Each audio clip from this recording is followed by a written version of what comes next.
let's talk about the standards and safety labels and changes and updates that have happened recently. These have not been changes just in 2021. I'm going to include a few older changes, but they're just interesting ones.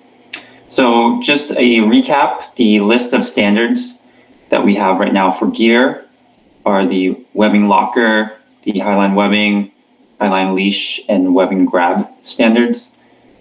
And then we also have a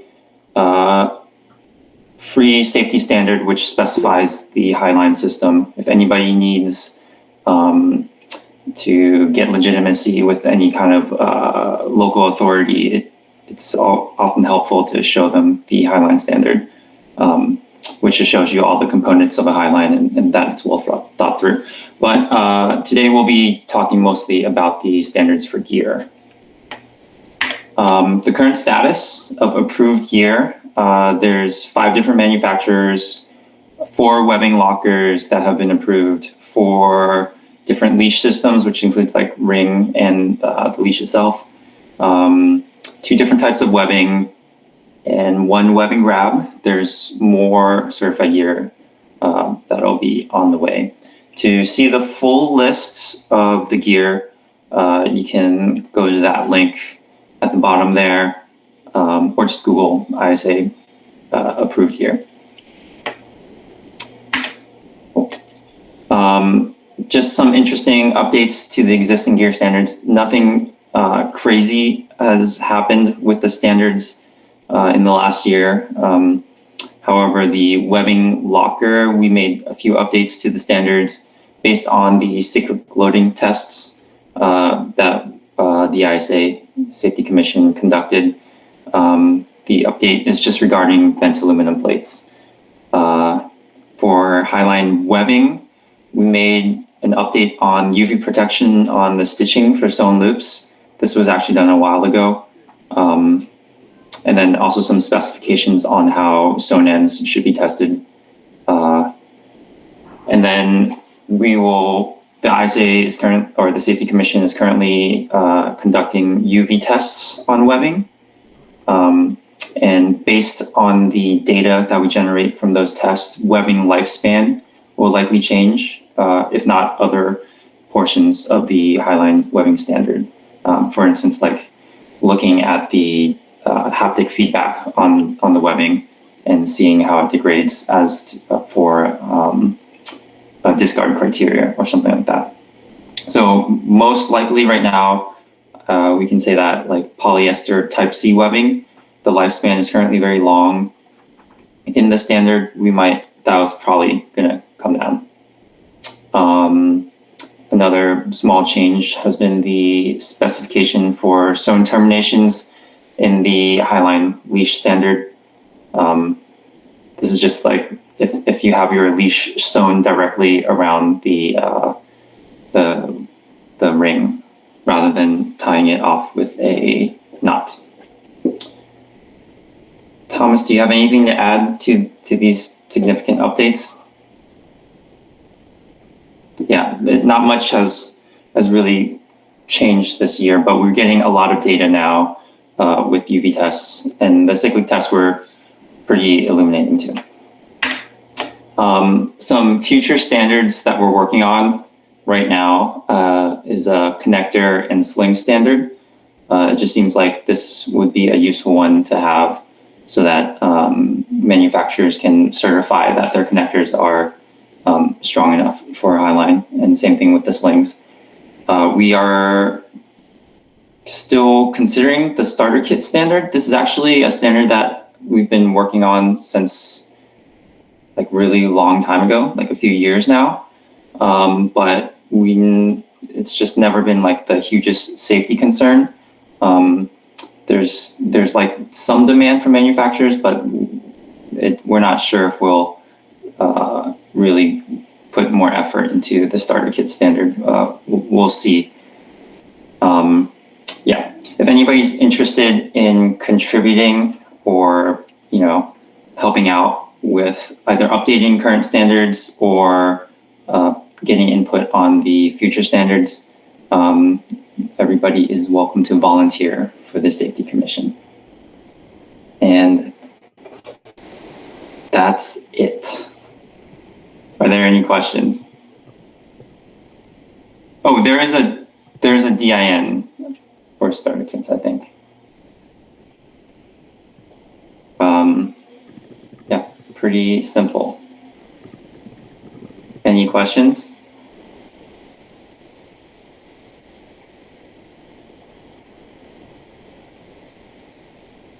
Hey everybody. I haven't seen any updates on the soon terminations of leashes yet. Anything that I obviously I'm the only one making soon leashes right now. Anything I need to know about it? No, we just let me pull it up really quickly. We just like updated the wording on it to allow that, because previously I don't think we had wording specifically for zone terminations. And you mentioned UV protection for soon loops and webbings. I haven't seen this one before it. What exactly is necessary in the future? This has been in the standard for a while. Let's see. I think we just specified that the threads for sewn loops must be UV protected. This is generally the case with polyester, but with nylon, you should confirm with the manufacturer of the thread that it's UV protected. But I think when we talked with manufacturers, pretty much all the nylon threads were UV protected. It's just something that we wanted to make sure. It's not something that we really test for because it's hard to test for. So we're talking about the protection inside or a coating of the thread and not an extra kind of shrink tube around the whole swing. Yes, exactly. Thanks.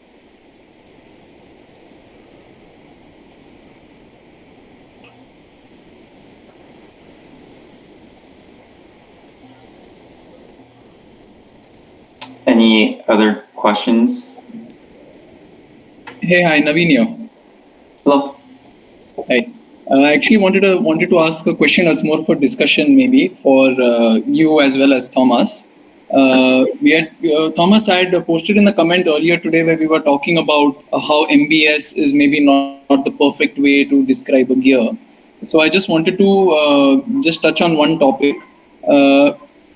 For me, I think what is important is to know when a gear is being, let's say, let me use a couple of synonyms, overloaded or deformed or permanently, damaged, right? So let's call it one word. Maybe I'm not using the best words, but just for sake of discussion, we can call it a deformation point, right? So what I'm not understanding, or maybe I've not understood the concept, and maybe that's why I'm the only person, when I have these discussions, it seems to be shot down quite quickly. I have a weblog. The weblog is certified to 43 kilonewtons, but it deforms at 20 kilonewtons and should not be used after 20 kilonewtons. So isn't the 20 kilonewtons more important to me? And I do understand that maybe it is not easy for people to estimate forces. That's the point you had made, Thomas. So for me, that is even more reason to give a conservative figure rather than giving MBS, which in my opinion for hardware honestly, it means nothing to me, at least in my limited understanding of carabiners, shackles, weblogs. MBS means almost nothing to me as a user in terms of I'm never going to take it till MBS. It doesn't mean I can load it till MBS. So I just want to know what are your thoughts on this in terms of communication, because here's an opportunity for ISA and the community at large to be really good at communicating to its consumers rather than using technical language, right? I mean, we have an opportunity. We're starting from scratch. So I was just curious to know what you all thought about that.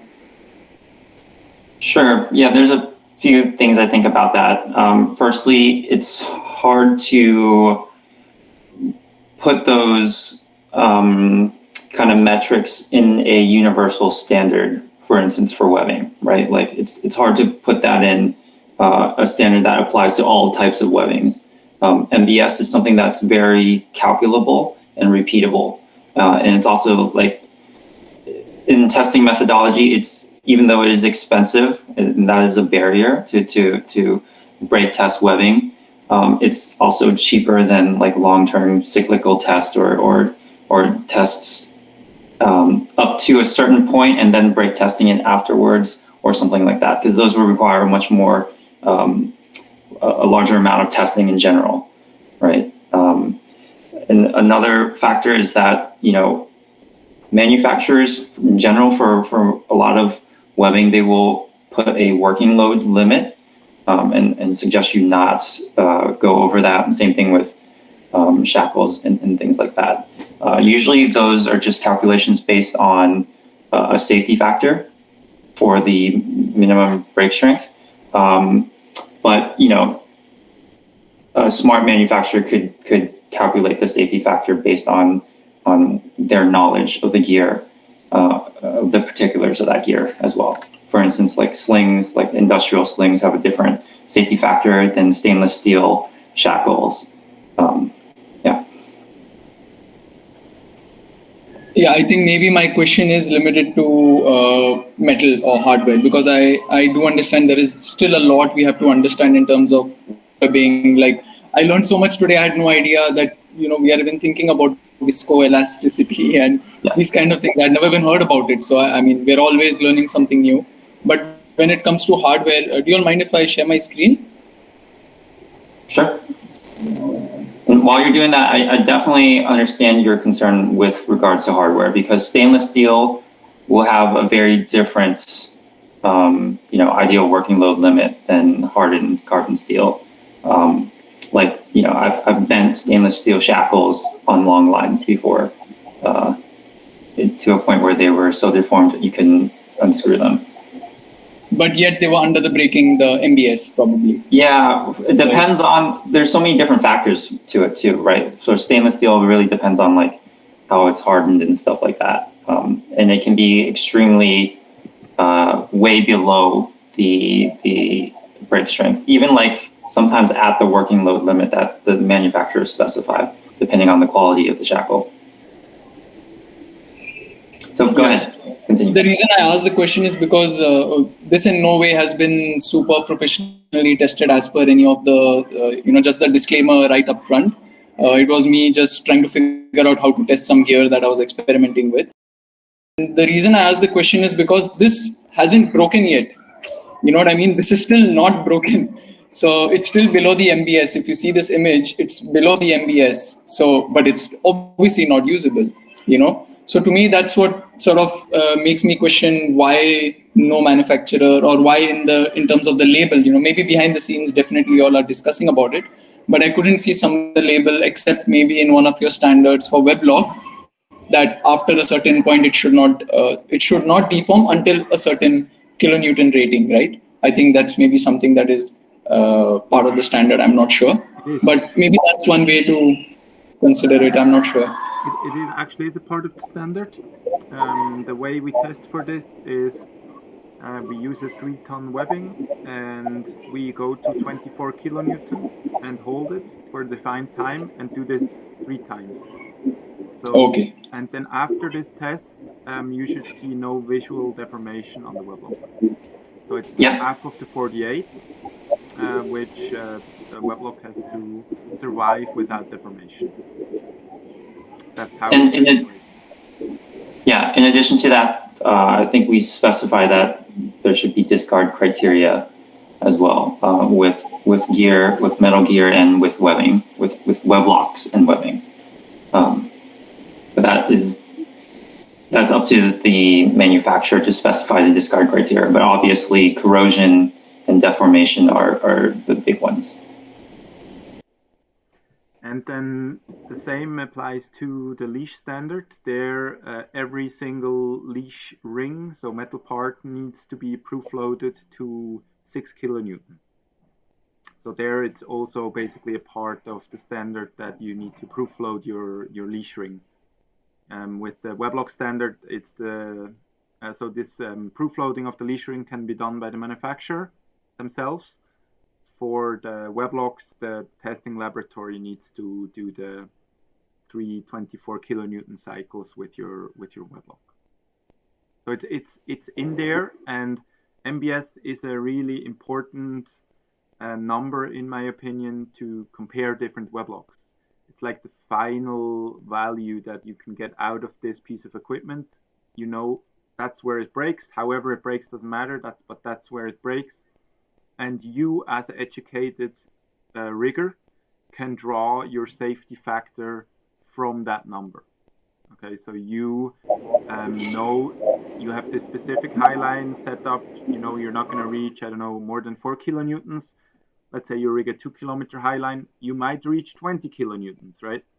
So you can calculate your own safety factor based on the knowledge that the weblock didn't deform up until 24 kilonewton and it holds 48 or more, right? Because if it holds more, you as a manufacturer can put that specific MBS number on your weblock. So you as an educated rigger know, okay, this weblock holds 80 or 90 kilonewtons, so I have a higher safety factor for this specific use case that I'm working with. So that's how we just specify the minimum MBS that needs to be on the weblock, and every weblock needs to hold these 24 without deformation. Yeah, and I guess the important thing with MBS is that it's objective. It's like it's an objective measurement, whereas even deformation can sometimes be subjective if it's on the edge. Any other questions or comments? Okay, if not, thanks a lot, Hai, for this overview on where the standards will be going. And that was the final talk for today. We have another appointment in a little bit more than an hour. It's going to be the ISA SafeCom General Assembly. This will be mostly for the members of the board. If some of you want to join, I think we will do it on the same link here. And you can follow us. We will vote in some new members to the Safety Commission, talk a little bit about the budget and so on. Definitely not as interesting as what we had during the day. I think I would say thanks to everyone for joining. We recorded the entire session. We will be doing some editing on it and slowly getting it out over the next couple of weeks and months, talk by talk. And then I hope you either join in tomorrow, starting at 9 o'clock CEST, with the talk from Sarah. And we will finish up tomorrow around lunchtime, so we have some time to prepare the ISA General Assembly in the evening. If you want, you can join in at 6 o'clock, so that's in about an hour and 15 minutes to the ISA SafeCom General Assembly. Yeah, I think that's it. Let's wrap it up for the day. If you want, you can hang around in the chat and talk to each other about whatever you want. And the link will stay open. I will stop recording after this. And thanks for joining. Thanks for being here. Thanks for all the cool inputs, comments, and questions. Join us again tomorrow. And join us again tomorrow. Yeah. Thanks, Thomas.